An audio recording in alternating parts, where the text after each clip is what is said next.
Alhamdulillahirabbil alamin. Allahumma shalli wa sallim ala habibika Mustafa ka nabiyina Muhammadin wa ala alihi washabihi asma'in amma ba'du. Ketika orang Arab kesulitan ngartikan famasaluhu kamasalil kalbi in tahmil alaihi yalhas aw tatrukhu yalhas. Orang tomak itu ibarat kayak anjing. Anjing itu kamu kasih makan ya tetap melet, menjulur-julurkan lidahnya, kamu ndak ya ndak. Imam Nawawi ditanya, ma wajhu sibbi, lalu wajah tasbihnya di mana? Beliau menjawab fit tomak. Jadi anjing punya dua sifat yang berlawanan. Di bab ilmu dipuji, nggak ada hewan yang mudah menerima ilmu kayak apa? Anjing. Sehingga Quran mengistilahkan wa ma 'allamtum minal jawarihi mukallibin. Hewan yang mudah diajari itu oleh Quran dibahasakan sudah menganjing. Karena anjing adalah hewan yang paling mudah apa?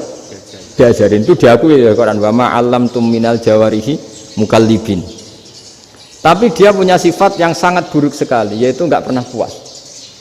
Makanya ketika Bal'am bin Ba'ura, ada tokoh yang kedonyan ya, itu kalau diistilahkan Quran walakinnahu akhlada ilal ardi wattaba'a hawa famasaluhu kamatsalil kalbi in tahmil 'alaihi yalhas aw tatrukhu yalhas. Jadi anjing punya dua sifat yang berlawanan. Di bab ilmu dipuji karena paling mudah diajarin. Itu saya pernah ke Malaysia, diceritain sama polisi Malaysia. Anjing itu saking cerdasnya, itu bisa deteksi CD palsu sama CD bajakan, asli sama bajakan. Itu kan nggak kebayang. Kalau narkoba mungkin masih ada bau khusus ya, atau mesiu atau bom masih ada bau khusus. Ini enggak. Anjing itu dilatih ngecek CD yang asli sama yang palsu. Wah itu kebablas itu pinternya itu. Itu harganya itu 1 miliar lebih, paling mahal. Jadi mungkin bisa deteksi ini dosen betul apa abal-abal itu bisa. Itu kiai betul apa kiai pesanan itu mungkin bisa. Itu saya punya kitab namanya Al-Hayawanul Kubro. Itu cerita prestasi-prestasi hewan. Itu yang berkuras-kuras sampai berjilid-jilid. Itu ya cerita anjing. Tidak ada hewan sebaik anjing. Di bab itu ya, di bab sampai ya tadi ada anjing yang sangat loyal sama majikannya. Loyalnya Masya Allah, sopannya Masya Allah. Anjing itu mbok lama berbakti sama sampean, nggak mau tidur di ruang tidurnya sampean, dia tetap tidur di luar. Corong Jawa nggak ngelama. Suatu saat si raja ini minum, wisata minum. Pas mau minum diterjang sama anjingnya sampai tumpah. Kecewanya raja ini itu karena selama ini anjingnya sopan sekali. Sekedar ganggu di ruangannya nggak pernah, malah ini mau minum minuman yang disukai diterjang anjingnya tumpah. Marah kan anjingnya di mana? Ternyata apa? Minuman itu anjing ini tahu kalau minuman itu beracun, diracuni oleh musuhnya. Itu saking hebatnya anjing sampai ketika ngawal rajanya itu tidak sekedar ada penjahat atau maling, bahkan trik-trik kayak minumannya diracun oleh orang lain itu anjingnya tahu. Sehingga pas mau diminum diterjang sampai terus supaya nggak keminum. Makanya Quran istilahkan anjing itu apa? Wa ma 'allamtum minal jawarihi mukallibin. Hewan piaraan yang kamu ajarin nanti sampai sepinter anjing. Makanya Ashabul Kahfi itu ketika ngajak anjing tadi, beliau tidur, anjing itu tidurnya bil wasit, wakal buhum basitun zira'aihi bil wasit. Jadi dia tidur dalam posisi siaga. Loh coba, anjing itu nggak pernah sekolah karena dia posisi menjaga, tidurnya itu kayak siaga gini, bukan ngorok semadep ke atas terlentang, itu enggak. Andai kan dia tidur terlentang itu kan yang mau mengganggu kan, wah sunai turwa, itu enggak, dia tidur posisi siaga. Makanya disebut lawit tolak ta'alaihim lawalaita minhum firoron. Kalau kamu melihat anjing itu pasti lari karena dia posisi siap merekam. Jadi tidur tapi posisi siap merekam, jadi matanya tetap terbelalak kayak siaga. Padahal itu nggak diperintah, ya dia memang punya nalar untuk itu. Ini disebut wa ma 'allamtum minal jawarihi mukallibin. Dan dalam teori modern juga gitu. Tapi dalam hukum Islam yang dianut mazhab Syafi'i itu anjing tetap najis. Ya sudah, najis ya najis, tapi ada mazhab lain yang mengatakan tidak najis. Tapi tidak usah ngurmat anjing, geger nanti kalau rektor kampus punya anjing. Tapi ilmu itu bagus untuk kelangenan kadang. Andai kan tidak ada mazhab Malik, maka kita kesulitan menceritakan Ashabul Kahfi yang hewan piaraannya itu anjing. Tapi misalnya anjing disucikan, kita juga nanti susah menjelaskan hadis Nabi malaikat itu tidak masuk rumah yang di situ ada apa? Anjing. Maka ilmu itu, makanya kata Imam Sa'roni, sebagian ilmu itu memang kelangenan, tapi nggak boleh jadi praktek. Tapi harus ada. Misalnya begini, contoh paling gampang. Api dalam mazhab Syafi'i kan alat pensuci hanya dua, air dan tanah. Ya, saya ulang lagi, air dan tanah, yaitu tanah untuk mensucikan najis anjing. Imam Abu Hanifah menambahkan api. Mazhab Syafi'i itu agak kesulitan ketika ada batu bata dibikin dari tanah-tanah yang bercampur kotoran.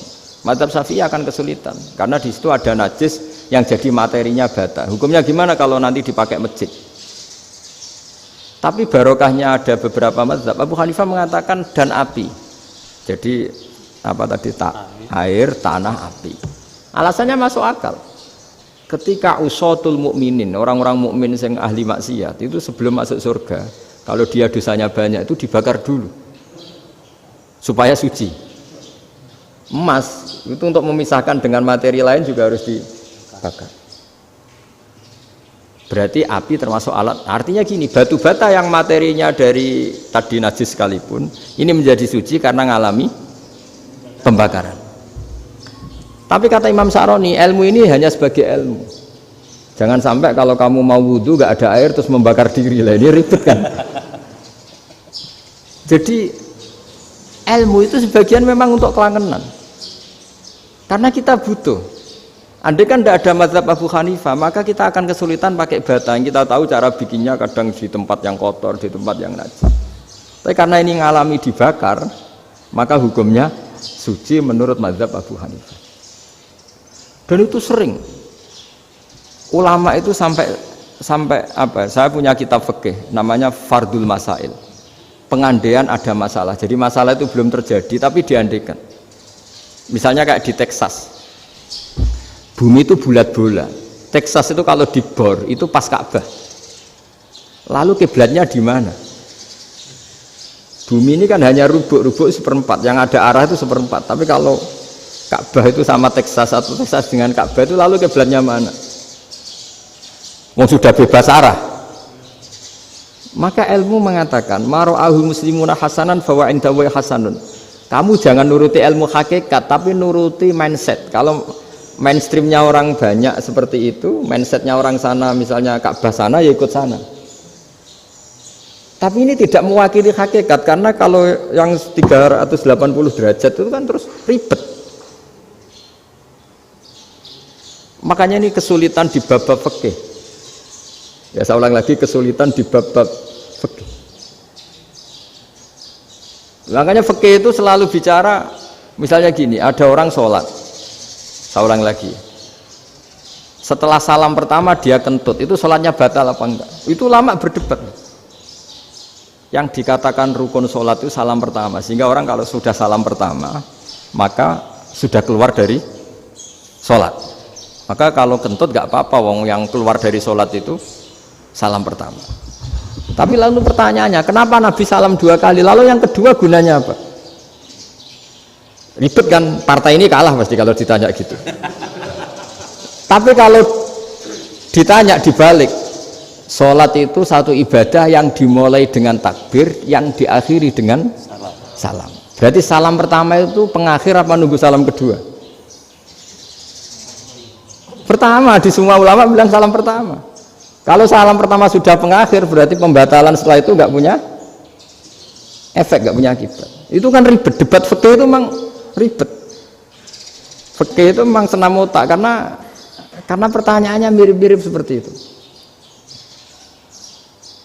Nah, sampean milih mana? Milih salam pertama apa salam kedua? Pasti ulama milih salam pertama. Jadi anehnya fikih itu di situ. Misalnya orang mati, takbir itu berapa kali? 4 kali. Andai kan takbir 5 kali itu batal apa enggak? Satu ulama mengatakan 5 kali itu batal. Karena rukunnya sholat jenazah itu takbir 4 kali. Berhubung ini rukun, kalau nambahi ke 5 berarti menambahkan rukun. Kayak kamu sholat rukuk 2 kali kan batal, sujud 3 kali batal karena menambahkan apa? Rukun. Berarti kalau takbir 3, 4, 5 kali batal. Tapi pertanyaannya, takbir itu adalah wiridan biasa, sehingga kalau ditambahkan nggak punya akibat batal. Jadi perdebatan ulama itu kadang ya lucu. Kayak kemarin Pak Haris pas pertama bertamu ke sini mau ngundang saya, tak ceritain. Dulu sholat jenazah itu pasti mayat di depan. Karena lazimnya sholat jenazah itu mayat di depan. Tapi mulai dulu lama sudah berpendapat, andai kan jenazahnya di belakang pun tetap sah. Fa'innal jenazah laisat bi imamin. Karena jenazah itu tidak imam. Kenapa harus di depan? Oh, tidak imam kok harus di depan. Itu mulai dulu. Sehingga ketika Arab Saudi pernah mengalami tragedi, ada orang yang dibungkus kayak mayit, ternyata senjata. Setelah di dekat Ka'bah dipakai. Dulu tragedi tahun berapa itu?